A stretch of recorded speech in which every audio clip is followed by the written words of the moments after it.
Delicious, meat nutritious, and the snack that packs a real protein punch, Wonderful Pistachios. Each 1 ounce serving has 6 grams of protein, giving you over 10% of your daily value and making Wonderful Pistachios one of the highest protein nuts out there. But perhaps more than that, I love all of the flavors they have. Their sea salt and vinegar ones are my favorite when I'm craving that flavor, but still want to keep it healthy. But that's just the tip of the iceberg. Wonderful Pistachios come in a variety of flavors like chili roasted, honey roasted, smoky barbecue, and jalapeno lime, to name a few.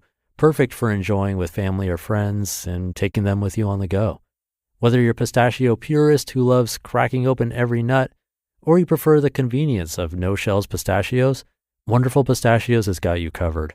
Grab Wonderful Pistachios and elevate your snacking game today. So fill up with a healthy snack when hunger strikes. Visit wonderfulpistachios.com to learn more. That's wonderfulpistachios.com.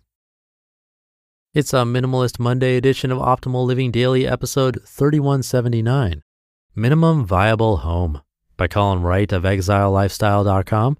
And I'm Justin Malik.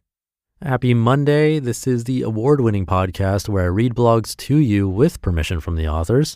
It's that simple, really. Let's keep this intro simple and minimal as we optimize your life. Minimum Viable Home, by Colin Wright of exilelifestyle.com. A new home can, at times, seem like a vacuous hole that sucks up endless amounts of money and creates mostly excessive amounts of packaging for you to discard. There are even more costs and acquisitions than usual when you transition from owning only what you can easily carry on a plane to what you need to stock a fully functioning home. But with every dollar spent to this end, with every new acquisition, I tense up a little. I'm squeamish about these expenditures because I remember how my homes have been in the past. I remember the feeling of looking around at all the stuff I'd purchased, each item catalyzing that momentary thrill of having bought something new before becoming just another thing I owned and never used.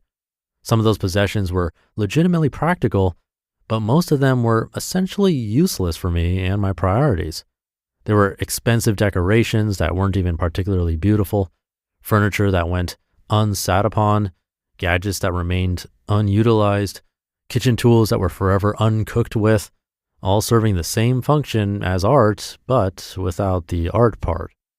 If you purchase a couch that is beautiful and to you worth the cost and space required to acquire and keep it in your home just for its aesthetics, then it's still a worthwhile purchase.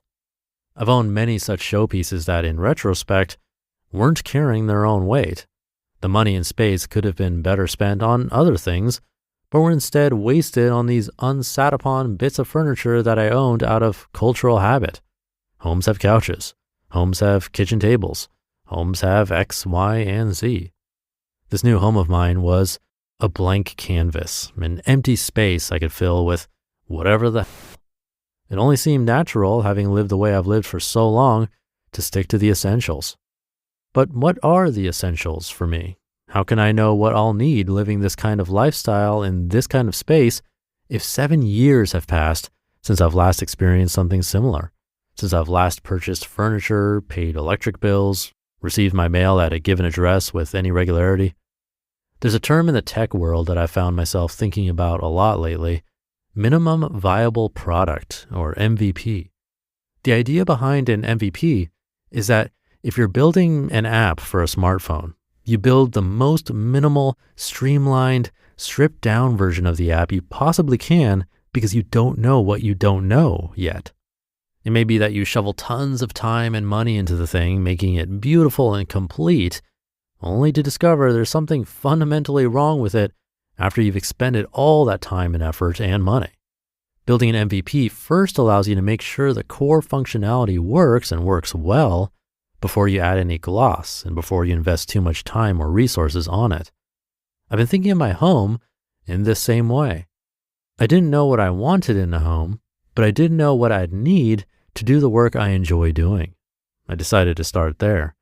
I have my lights and tripods and such to produce my YouTube show, and I have my microphone for my podcast.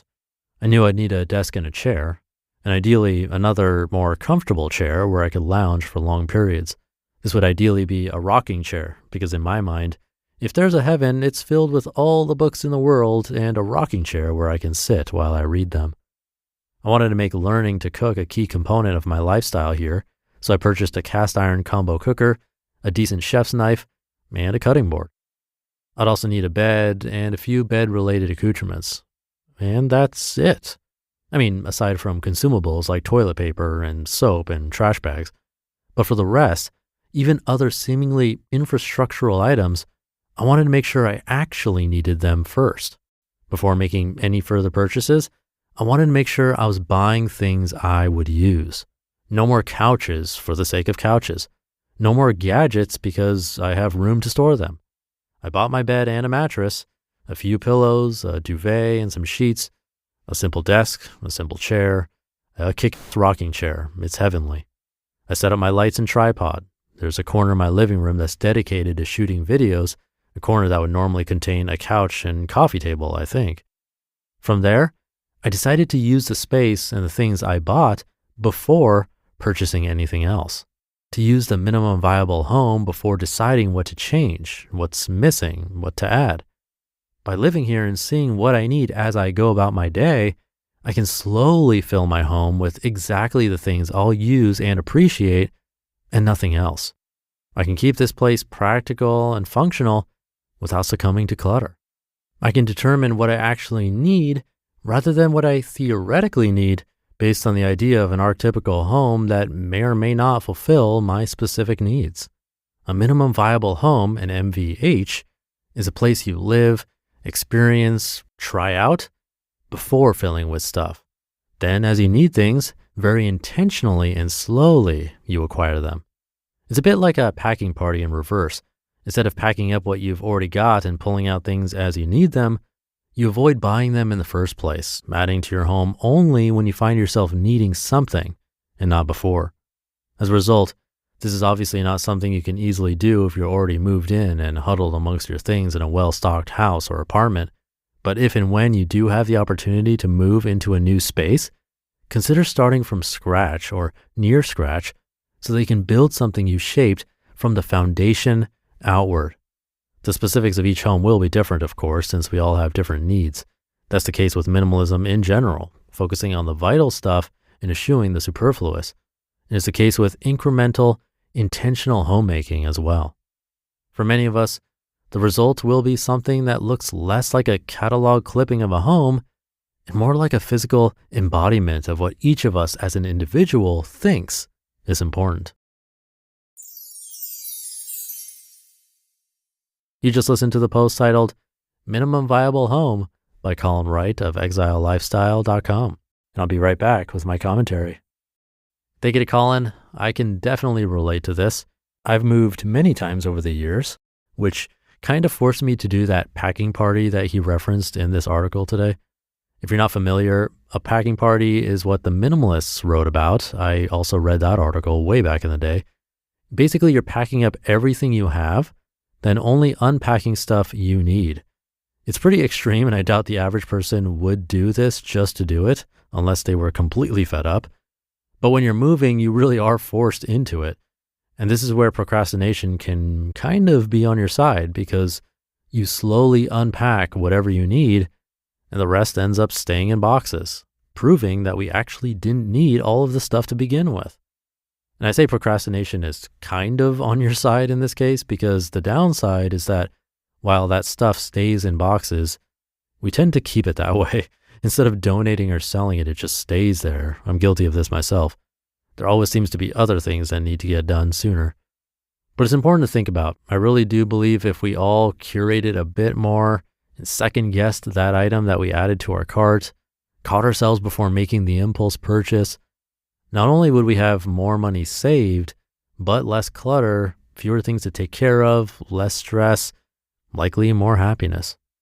So definitely consider it today. Have a happy start to your week. Thank you for being here with me and listening every day, and I'll be back tomorrow where your optimal life awaits.